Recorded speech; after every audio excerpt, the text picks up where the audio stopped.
नमस्कार, मैं हूं राज और आप देख रहे हैं इंडिया फर्स्ट लाइव। 22 मार्च से आईपीएल 2024 शुरू हो रहा है। दुनिया के बड़े बड़े खिलाड़ी, ये भारत का एक बहुत बड़ा ब्रांड बन गया, आप सबको मालूम है। और चाहे वो पैट कमिंस हो, चाहे दुनिया के दूसरे जितने भी बड़े खिलाड़ी हों, सब यहाँ पे आएंगे और अपने क्रिकेटिंग स्किल्स को दुनिया को दिखाएंगे। अभी हुआ क्या है, एक चीज जो सबसे ज्यादा आजकल जिस पे चर्चा होती रही है वो ये रहा कि 5 बार की चैंपियंस मुंबई इंडियंस ने अपना कप्तान बदल दिया। रोहित शर्मा, जिसकी कप्तानी में मुंबई इंडियंस 5 बार ये टाइटल जीत चुकी है, मुंबई इंडियंस ने रोहित शर्मा को हटा करके हार्दिक पांड्या को मुंबई इंडियंस का नया कप्तान बना दिया। आप सबको मालूम होगा, इसकी काफी अच्छे रिएक्शंस नहीं हुए। बहुत सारे मुंबई इंडियंस के फॉलोअर्स ने सोशल मीडिया पे मुंबई इंडियंस को अनफॉलो कर दिया। अभी कल हार्दिक पांड्या ने एक प्रेस कॉन्फ्रेंस की है और खुल करके इस पे बात की है। अपनी बात उन्होंने रखी है कि वो क्या सोचते हैं, अगर रोहित शर्मा उनकी कप्तानी में खेलेंगे तो उनको कैसा लगेगा, रोहित शर्मा को कैसा लगेगा। आज इन सारे मुद्दों पे हम बात करेंगे और हमारे साथ इस पे बात करने के लिए मौजूद हैं वरिष्ठ पत्रकार फिरोज शानी। फिरोज जी, सबसे पहले तो हम लोग आएंगे कि हार्दिक पांड्या ने कल के प्रेस कॉन्फ्रेंस में क्या कहा, उस पर तो हम आएंगे, लेकिन सबसे पहले ये समझना बड़ा जरूरी है कि आखिर मुंबई इंडियंस ने ये फैसला लिया क्यों। आखिर ऐसी कौन सी जरूरत आन पड़ी कि एक ऐसा कप्तान जिसने आपको 5 बार ये टाइटल जितवाया, आपने उसको एकाएक हटा दिया। और देखिए, ये जो ट्रांजिशन हुआ है ये बहुत ही अच्छे टर्म्स पे नहीं हुआ है। जैसी खबरें आ रही थी, शायद उस तरह से रोहित शर्मा को कन्विंस नहीं किया गया और कप्तान बदल दिया गया, हार्दिक पांड्या को कप्तान बना दिया गया। यहाँ पे मैं एक बात की चर्चा कर दूं। कुछ समय पहले, कुछ दिनों पहले, मार्क बाउचर जो वहाँ के हेड कोच हैं, उन्होंने उनका एक बयान आया था कि ये क्रिकेटिंग डिसीजन है जिसके तहत रोहित शर्मा को हटा करके हार्दिक पांड्या को कप्तान बनाया गया। उन्होंने ये भी कहा कि पिछले कुछ सीजन से रोहित शर्मा की जो बैटिंग, उनकी जो पर्सनल बैटिंग है वो अप टू द मार्क नहीं थी। इसकी वो भी एक वजह रही उनको कप्तान हटाने का। और मैं आपको याद दिलाऊं कि रोहित शर्मा की जो पत्नी है रितिका सचदेव, उन्होंने भी उस पे कमेंट किया था और ये कहा था उन्होंने कि ये सारी बातें सही नहीं है। ऐसा उन्होंने टिप्पणी करी थी सोशल मीडिया पे।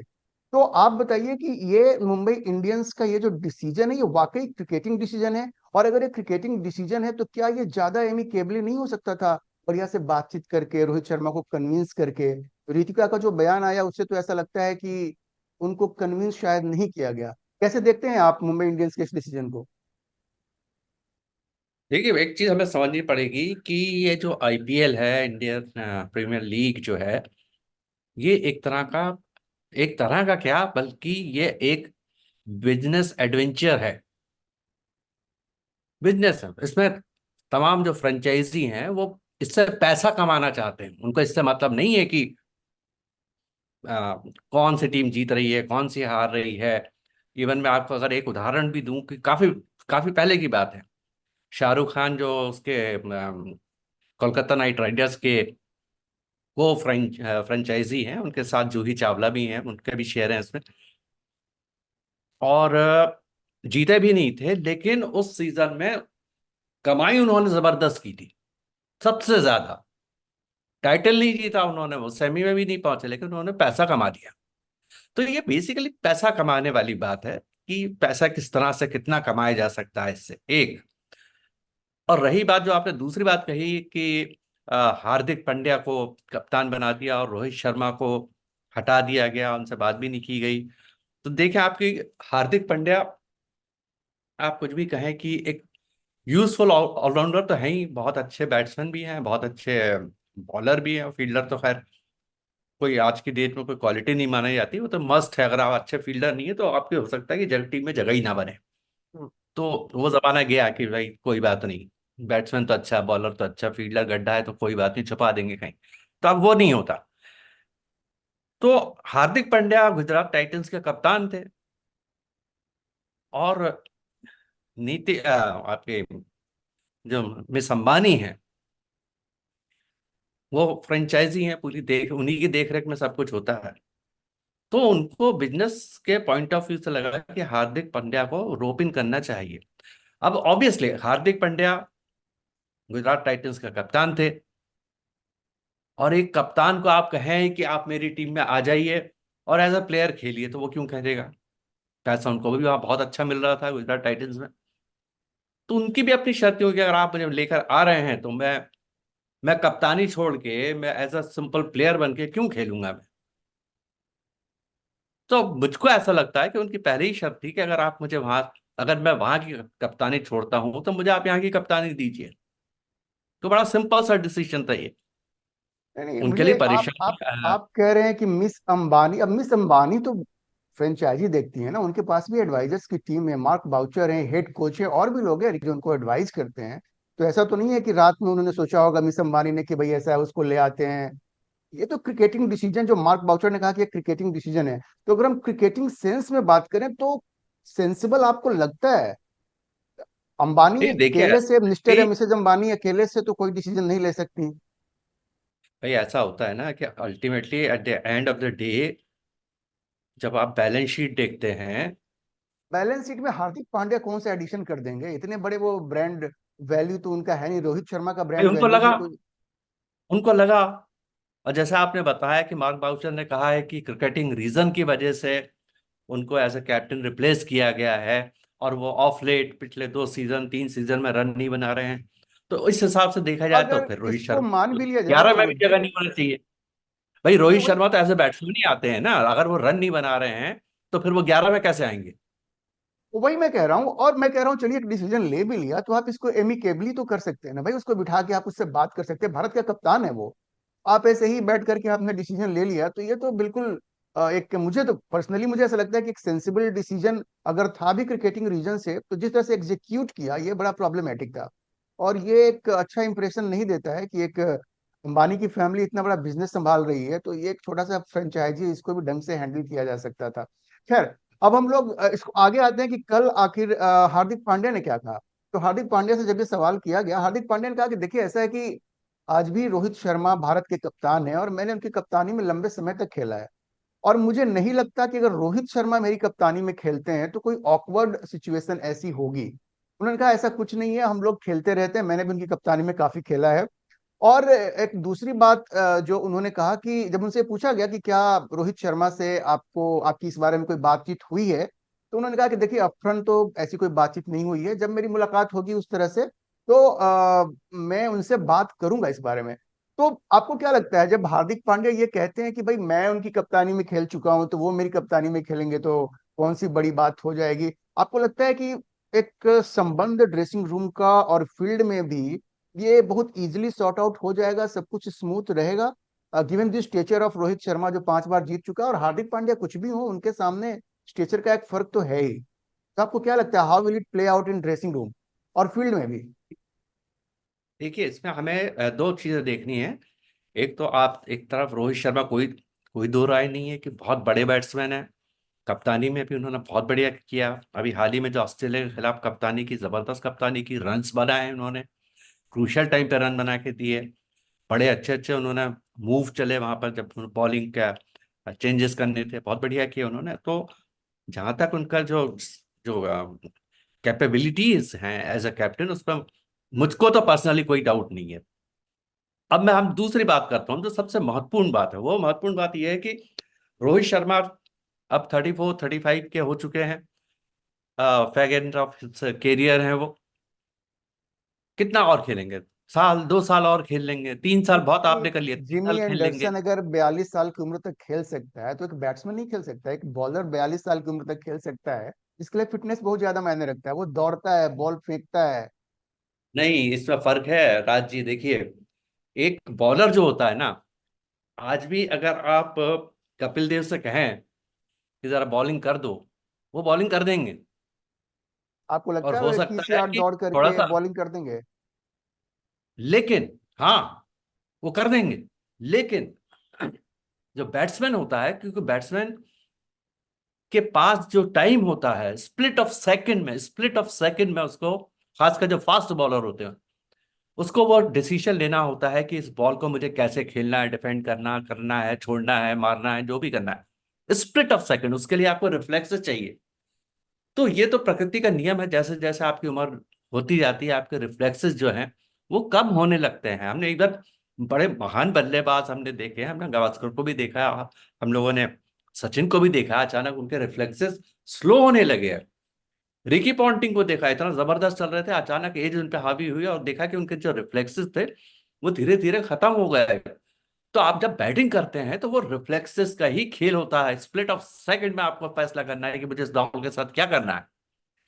तो उस हिसाब से जो आप जिमी एंडरसन की बात करें, जिमी एंडरसन एक एक्सेप्शन हो सकते हैं। जिमी एंडरसन जैसे कितने होंगे यहाँ पे? बहुत कम है। आप और ये कह रहे हैं कि जिमी एंडरसन को भी टेस्ट करियर को अपना प्रॉन्ग करने के लिए उनको लगा कि अभी मैं इतना तो फिट हुई, इसलिए उन्होंने ओडीआई और टी20 छोड़ दिया। उन्होंने कहा मुझे नहीं खेलना ये, मैं टेस्ट में ही कॉन्सेंट्रेट नहीं, तो करूंगा। आप टेस्ट कह में रहे हैं क्या? कि ये सिर्फ एज फैक्टर है जिसकी वजह से डिसीजन लिया गया, एज फैक्टर है कि नहीं, चलिए अब एक 35 नहीं साल नहीं, के एक और हो दूसरा गए। दूसरा भी फैक्टर है। दूसरा फैक्टर इसमें यह भी है कि हार्दिक पांड्या यंग है, उनके सामने अभी पूरा फ्यूचर पड़ा हुआ है। और ये भी हो सकता है कि अपने आप को वो एक खासकर जो शॉर्ट फॉर्मेट है क्रिकेट का, ओडीआई हो चाहे टी20 हो, इसके भावी कप्तान के रूप में अपने आप को देखना चाहते हैं और मे भी अपने आप को स्टैब्लिश करना चाहते हैं। गुजरात टाइटंस के जब वो कप्तान बने तो उन्होंने कोई बहुत खराब कप्तानी नहीं की थी, बड़ी अच्छी कप्तानी की थी और रीजनेबली बहुत अच्छा भी खेली गुजरात टाइटंस। लेकिन उनकी भी, देखिए हर आदमी एम्बिशियस होता है, वो भी एक टाइम पर आने के बाद सोचेंगे कि भाई नहीं नहीं, इंडिया वो का कप्तान मैं क्यों फिरोज ना जी, हूं। वो बात तो मैं समझ गया, एम्बिशियस होता है मुंबई इंडियंस ने। मेरा सवाल ये था कि क्या इसको और अच्छी तरीके से एग्जीक्यूट नहीं किया जा सकता था? जो कम्युनिकेशन गैप जो दिख रहा है, जो नाराजगी रोहित शर्मा की दिख रही है, अरे भाई किसी की बीवी अगर ओपनली सोशल मीडिया पर लिख रही है, बहुत क्लियर है ना, रोहित शर्मा ने आज तक कुछ नहीं कहा, लेकिन उसकी बीवी ने उस पर कमेंट किया, तो जाहिर है ये जो कन्विंसिंग वाला पार्ट होना चाहिए था वो कन्विंसिंग वाला पार्ट हुआ नहीं। तो इसको बेटर एग्जीक्यूट किया जा सकता था, मैं ये कह रहा हूँ, गिवन जो स्टेचर एक्सपीरियंस जो रोहित शर्मा का है, कि ऑल ऑफ अ सडन जो जो आप देखिए, इसमें बैड ब्लड काफी क्रिएट हुआ है। सोशल मीडिया पे दोनों को फॉलोअर्स भी आपस में भिड़ गए, और एक लोग इमोशनली अटैच फील करते हैं कि एक बड़े खिलाड़ी को हटाना कोई बड़ी चीज नहीं है। बड़े बड़े प्लेयर्स हैं, उनको नेशनल टीम की कप्तानी से हटा दिया जाता है, वो तो कोई बड़ी चीज नहीं है। लेकिन आप उसको एक एग्जीक्यूट थोड़े और अच्छे तरीके से आप कर सकते थे, ताकि कोई हर्ट फील नहीं करता। दैट वाज माय पॉइंट, मैं ये कह रहा था कि एग्जीक्यूशन शायद ये सही तरीके से नहीं हुआ है। ये मेरे लिए, कम से कम मेरे लिए मानना ये बहुत ही मुश्किल है कि ये जो इतना बड़ा फैसला किया गया, इस फैसले के मामले में रोहित शर्मा को अंधेरे में रखा, ये मैं मानने को तैयार नहीं। अंधेरे में नहीं, कहीं ना मान कहीं लीजिए, मान लीजिए कल फैसला होना है, आज शाम को फोन जाता है कि रोहित जी ऐसा है कि हम लोग ना अब हार्दिक पांड्या को आपकी जगह कप्तान बना रहे हैं। ये तो हुआ कि हम्म आपने डिसीजन सुना दिया। एक जो इतने लंबे समय तक आपका कैप्टन रहा है, आप उसके साथ बैठते हैं, बात करते हैं, आप अपने रीजनिंग्स देते हैं कि भाई देखिए इस वजह से we are looking for change. मैं ये कह रहा हूँ वहां पे स्थिति कुछ और होती है ना। और यहाँ पे मैं भी ये नहीं मानता हूँ कि बिल्कुल मीडिया के थ्रू रोहित शर्मा को पता चला होगा, ये तो मैं भी नहीं मान सकता, उनको बताया गया होगा। मैं कह रहा हूँ कंसल्टेशन नहीं हुआ। और कंसल्टेशन हुआ होता तो इस तरह की बात नहीं होती कि रोहित शर्मा की जो बीवी है वो भी रिएक्ट करती है उस पर। मेरा सिर्फ इतना कहना था। चलिए, मुझे लगता है कि ये अब इसमें चूंकि हम लोगों के पास कोई अंदर की इंफॉर्मेशन नहीं ठीक है। है। इसमें यह है कि आईपीएल में जिस तरह का पैसा है, जितना पैसा है, और आप 2 महीने के अंदर जितना पैसा पीट लेते हैं वो दूसरी जगह संभव है नहीं। इवन जो जिसको बड़े बेनाम बेचेहरे खिलाड़ी भी जो हैं, जिनको टीम उनके बेस प्राइस पे खरीद लेती है, 5 लाख पे या 10 लाख पे, उसकी वो कल्पना नहीं कर सकते कि मैं एक साल में 10 लाख रुपए क्रिकेट खेल के कमा लूंगा। उसकी भी वो कल्पना नहीं कर सकते, जो असंभव नहीं, कल्पना क्या करना, उनको मालूम है कि नहीं कमा सकता मैं। तो ऐसे में अब यहाँ पर दो एक और बात आती है कि अगर रोहित शर्मा इतने आहत हैं, उनकी वाइफ इतनी आहत हो गई हैं इस फैसले से कि अच्छा नहीं किया, तो रोहित शर्मा जैसे खिलाड़ी जो हाईली सक्सेसफुल हैं, वेल ऑफ कहना तो बहुत छोटा शब्द इस्तेमाल कर रहा हूं, मतलब किसी चीज की उनके पास कमी ही नहीं है। वो आसानी से कह सकते थे कि भाई ठीक है, मुझको नहीं खेलना, मुझे खेलना ही नहीं, आप बना दीजिए जिसको कप्तान बनाना है, मुझे जरूरत नहीं है। मेरा करियर अब रही कितना गया, मैं ऑलरेडी इंडिया का कैप्टन हूँ, वो तो आप मुझसे छीन नहीं सकते अभी फिलहाल। ये मुझे नहीं उन्होंने लगता नहीं कि किया तो कहीं ना मुझे कहीं लगता है कोई इसके खिलाड़ी अंदर ऐसा नहीं कर पैसा भी आ सकता। जाता है। हाँ, ये हम्म बात, चलिए, आपकी बात सही है। अच्छा, पैसे से एक बात और आती है कि ये ऐसा ऐसा क्या है कि जितने भी खिलाड़ी हैं लगभग सब फिट हो गए हैं। अब आईपीएल जैसे ही आता है सबका दुख दर्द सब खत्म हो जाता है, इंजरी खत्म हो जाती है, पारिवारिक समस्या खत्म हो जाती है, बैक स्पैजम है, एंकल सर्जरी है, पता नहीं क्या क्या प्रॉब्लम्स होती है, बट आईपीएल के एंड पहले वो सब कुछ ठीक हो जाता है। तो मतलब ये बात लोगों को दिखती नहीं है क्या? मतलब ये जो कवर अप किया जाता है कि भाई मेरी इंजरी हो गई है, मैं ये नहीं खेल सकता, वो नहीं खेल सकता, but I am available for IPL. तो इस पे सवाल उठने चाहिए कि नहीं कि भाई क्या लोगों को इतना बेवकूफ समझते हो, या बीसीसीआई को ये बात समझ में नहीं आती, या बीसीसीआई भी आंख मूंद के पड़ी रहती है कि चलो यार ठीक है, it's part of the game, ये पैसे का ही तो खेल है। देखिए भाई, वही मैं कह रहा हूँ कि आईपीएल का जो पैसा एक ऐसा मरहम है जो गंभीर से गंभीर चोट को भी बहुत आसानी से ठीक कर देता। और आपको जो अभी लंगड़ा के खिलाड़ी दिख रहा होता है, वो आपको आईपीएल में जब शुरू होता है तो मैदान में भागता दौड़ता दिखता है। पैसा है वहां पे, नहीं तो और देखिए उनको सब। बीसीसी, अच्छा एक चीज और भी है फिरोजी, एक चीज कि जैसे बीसीसीआई ने एक्शन लिया ईशान किशन और श्रेयस अय्यर के खिलाफ, तो क्या ऐसे खिलाड़ियों से सवाल नहीं पूछे जाने चाहिए कि ये सब कुछ आप ऐसे प्लान करते हो, तो जो इंपॉर्टेंट सीरीज है जैसे इंडिया की सीरीज है इंग्लैंड के साथ, तो उसके पहले भी आप इस तरह की चीज क्यों नहीं करते भाई, अपने आप को फिट क्यों नहीं रखते कि टेस्ट सीरीज के लिए आप अवेलेबल नहीं हो लेकिन आईपीएल के लिए आप इमीडिएटली अवेलेबल हो जाते हो? मतलब नहीं, कई प्रायोरिटी तो बार फिर तो आपकी ऐसा आईपीएल है होता ना। है कि जो इंजरी होती है बड़ी जेन्युइन भी होती है। और कई बार ये भी होता है कि जो खिलाड़ी हैं, कि बजाय इसके कि मैं सपोज कि अभी 2 मैच और रहते हैं, मैं जैसे तैसे निकाल लेता हूँ, पेन किलर खा लेता हूँ, इंजेक्शन लगवा लेता हूँ, और ये 2 मैच और खेल लेता हूँ। लेकिन इसकी वजह से ये भी हो सकता है कि वो 2 मैच खेलने की वजह से हो सकता है कि वो जो इंजरी है वो इतनी ज्यादा बढ़ जाए कि उसको 1-2 साल लग जाएंगे ठीक होने में।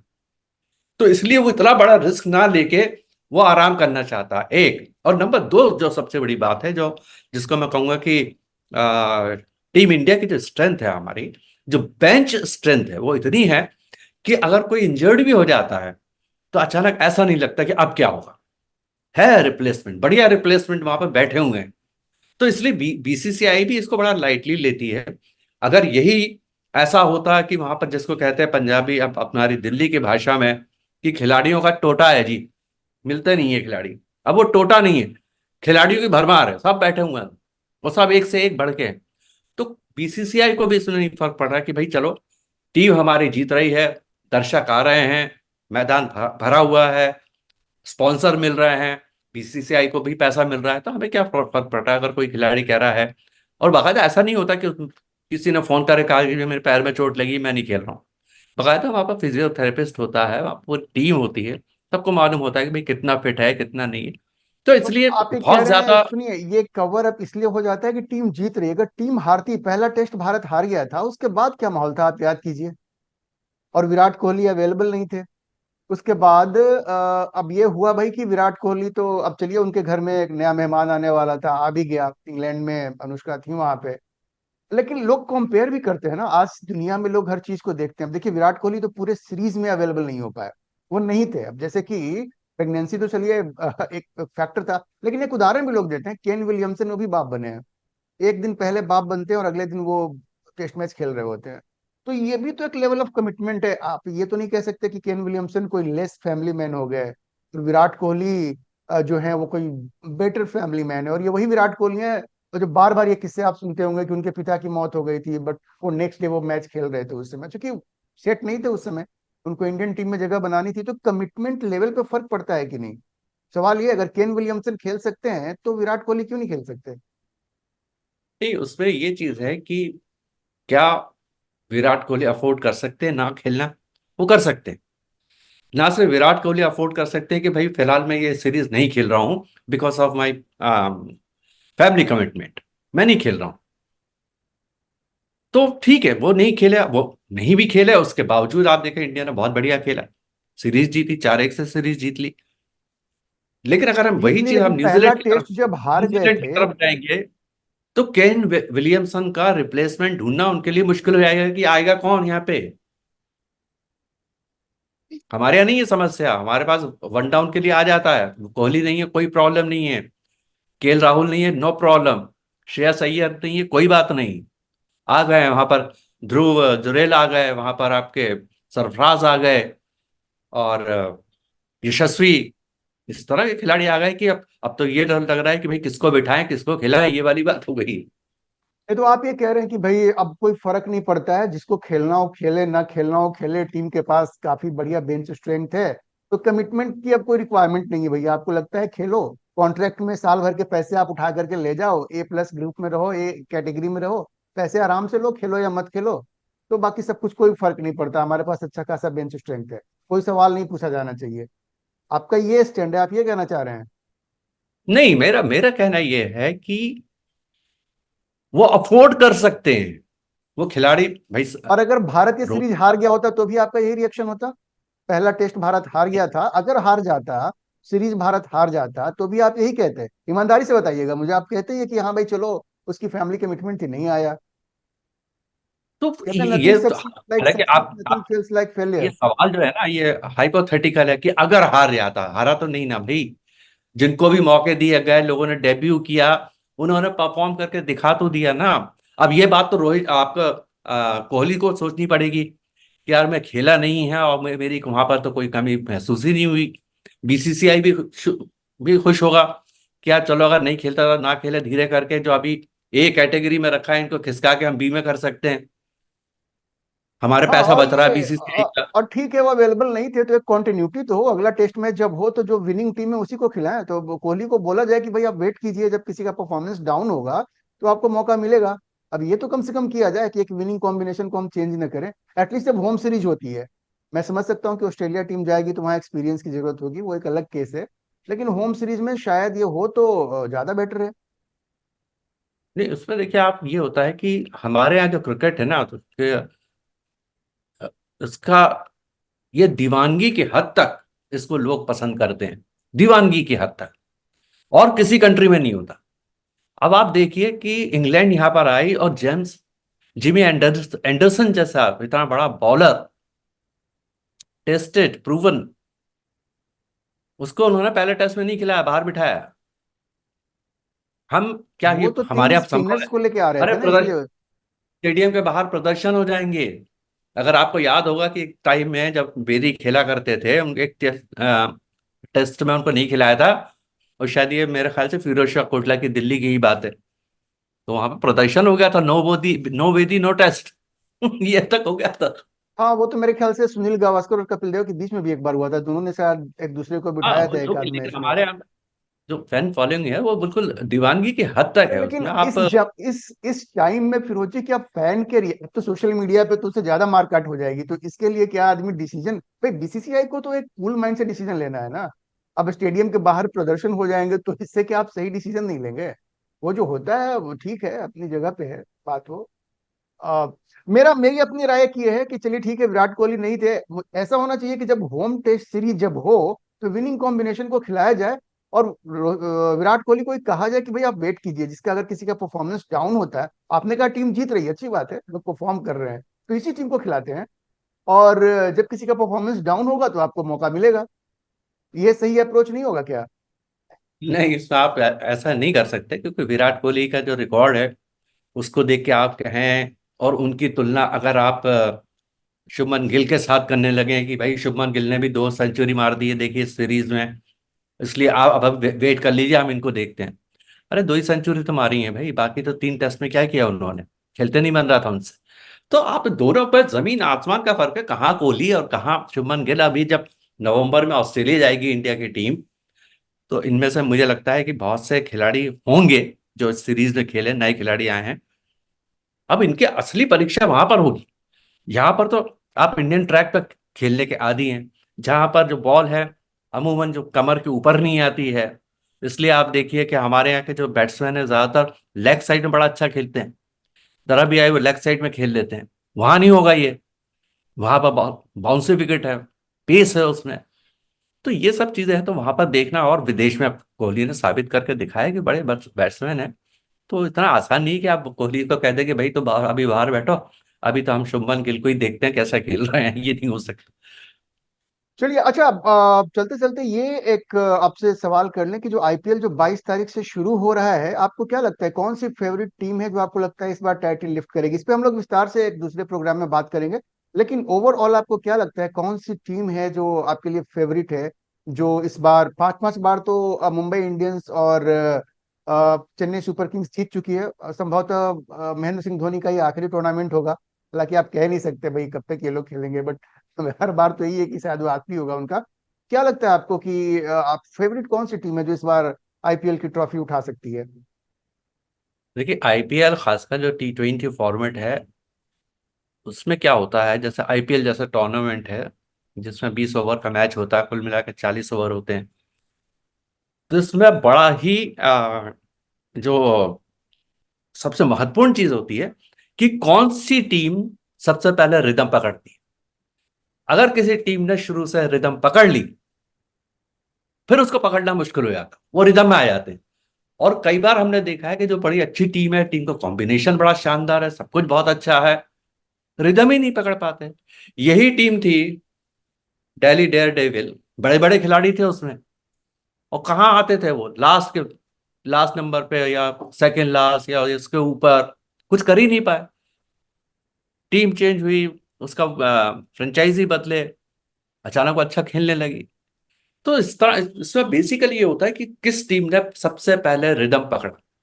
अगर एक बार एक टीम रिदम में आ गई है, T20 का गेम ही कुछ ऐसा है, तो वो फिर आप मान के चलें कि फिर वो लंबी रेस आखिर तक, लास्ट फोर तक जाने के उसके चांसेस बहुत ही बन जाते हैं।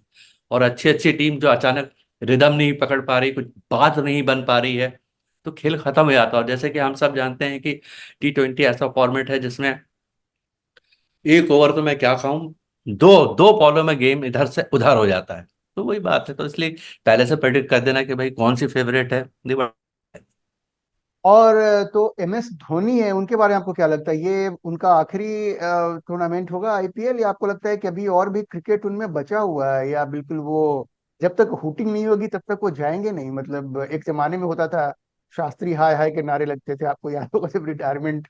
शा, तो, शास्त्री के तो हाय किनारे के पीछे और भी कई कारण थे, उसकी बात मैं यहाँ पर नहीं करना तो मतलब मैं कहता चाहूंगा। हूँ कि बहुत सारे लोग हैं तो हाँ अभी हाँ, मतलब एम देखिए, एस धोनी। धोनी धोनी जब रिटायर हुए, तब भी उनके पास ऐसा नहीं था कि कोई फिटनेस इशू था, वो तब भी बड़े फिट थे। और हमने देखा उनको फील्ड में प्रैक्टिस के दौरान, मैच के पहले जो वार्म अप करते थे, वो अपने से कम उम्र लेकिन के बच्चों इंग्लैंड के में साथ वर्ल्ड वो कप में दौड़ जो लगाते थे। मैच हारी थी भारत, उसमें तो उनका बड़ा हाथ था, वो बड़ा स्लो खेले थे वो, जिससे कि भारत टूर्नामेंट से कई बाहर बार हो गया, हो आपको जाता याद है, होगा। कई बार नहीं, देखिए ऐसा होता है कि ऐसा होता है, क्या बात नहीं बन रही है, आप चाह रहे हैं, ऐसा नहीं है कि कोई डेलिबरेटली मैं स्लो खेल रहा हूँ या मुझे समझ में नहीं आ रहा, नहीं हो रहा, आप इसको जी, ये कोई उसको शॉट आप लगाने दूसरे की रूप में। जगह सिर्फ स्ट्राइक रोटेट कर रहा है, सिंगल्स ले रहा है, बॉल डॉट खेल रहा है, इतना एक्सपीरियंस प्लेयर है। और नॉकआउट गेम है, तो मतलब आप वहां भी आप उनको बेनिफिट ऑफ डाउट दीजिएगा। नहीं, नॉकआउट वहां पर आप कैसे खेल सकते हैं भाई? जिस देखिए, जिस नंबर पे धोनी आते हैं बैटिंग करने, वो ऐसा क्रूशियल नंबर होता है कि उसके पीछे फिर टेल शुरू हो जाती वो है। एकदम तो आखिरी उनके ओवर पास तक ले जाना, दोहरी ये कौन सी दोहरी स्ट्रेटजी है? दोहरी दोहरी जिम्मेदारी बन जाती है कि ना सिर्फ मुझे यहाँ पे खेलना है, अपने साथ का जो बैट्समैन है उसको खिलाना है, बल्कि स्कोर भी पुश करना है और अपना विकेट भी बचाना है।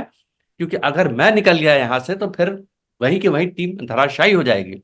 एक नंबर, दूसरा, हमें थोड़ा सा क्रेडिट बॉलर को भी देना चाहिए, ठीक है, धोनी बहुत बड़े बैट्समैन है, बहुत अच्छे फिनिशर मारे जाते हैं, कोहली बहुत अच्छे हैं, रोहित शर्मा अच्छे हैं, लेकिन कई बार हमने देखा कि सामने वाला जो बॉलर है वो भी बहुत अच्छा है, भाई थोड़ा क्रेडिट उनको भी दिया जाए। जो फील्डर है, फील्ड प्लेसिंग है, वो भी बहुत बढ़िया है। और अगर आप देखें जो अभी इंग्लैंड के साथ जो सीरीज हुआ, जो पहला मैच हुआ था हैदराबाद में, कमाल की फील्ड प्लेसिंग थी, वो सिंगल और टूस दे नहीं रहे थे। और जब उनकी बैटिंग आई, उन्होंने बड़े इजी, कितने आसानी से सिंगल और टूस लिए, वही सबसे बड़ा डिफरेंस बना। तो इस तरह से होता है हर हर बैट्समैन, भाई सचिन भी इतने महान चलिए, बैट्समैन थे, लेकिन आपके हर मैच में आके वो सेंचुरी बना देंगे, नहीं बनता, नहीं बनता। चलिए ठीक है, अब आपकी बात आपकी अपनी जगह पे सही है। तो आज के लिए इतना ही, हम लोग इस पे नजर रखेंगे आईपीएल पे, और धोनी कैसा खेलते हैं इस पे तो हम लोग नजर रखेंगे ही। ये जो बड़े खिलाड़ी हैं यहाँ पे, धोनी हुए, रोहित शर्मा हुए, पैट कमिंस का ये बड़ा खास आईपीएल होगा। आपको याद है इंडिया में आकर के इंडिया को हराने के बाद इस बार वो कैप्टन की भूमिका में होंगे। मुझे तो लगता है पैट कमिंस का ग्राफ काफी तेजी से ऊपर गया, और कैसे प्रेशर में खेला जाता है ये पैट कमिंस ने दिखाया था, ये तो मानना पड़ेगा। तो इस बार आईपीएल काफी रोचक होगा। और हम लोग इसको रेगुलरली कवर करेंगे। फिरोज जी, आज आप इस प्रोग्राम में शामिल हुए, आपका बहुत बहुत धन्यवाद। Thank you very much. एक बात मैं यहाँ पर जानना चाहूंगा। हाँ, बिल्कुल बिल्कुल। इंग्लैंड एकमात्र ऐसी टीम है जहां से हमारे आईपीएल में बहुत कम खिलाड़ी आते हैं। बेन स्टोक्स हैं, उसके पहले केविन पीटरसन खेलते थे। और बल्कि एक बार केविन पीटरसन ने बड़ी पुरजोर सिफारिश भी की थी कि इंग्लैंड के खिलाड़ियों को आईपीएल में खेलना चाहिए, वो नहीं आते हैं यहाँ पे। जबकि उल्टे जो ऑस्ट्रेलिया के खिलाड़ी हो, आप बहुत देखेंगे, सारे पैट भरे हुए कमिंस हैं होंगे पूरे। और भी। तो वो लोग यहाँ के पिच को अब समझ गए हैं कि यहाँ पर कैसे बॉलिंग करनी, कैसे बैटिंग करनी, ये एक बहुत बड़ा फर्क है। हाँ ठीक है, लेकिन भारत तो भाई आप अपने देश में खेल रहे हैं। ऑस्ट्रेलियंस तो फिर भी फील लेते हैं आकर के 10 मैच ऑन अ ट्रॉट जीतने के बाद।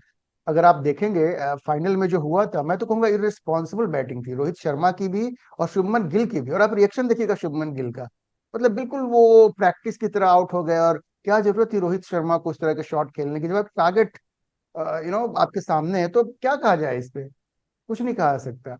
अब चलिए, ये इस पे तो बहस होती रहेगी, हम लोग आईपीएल को कवर करते रहेंगे। बहुत बहुत शुक्रिया आपका। धन्यवाद।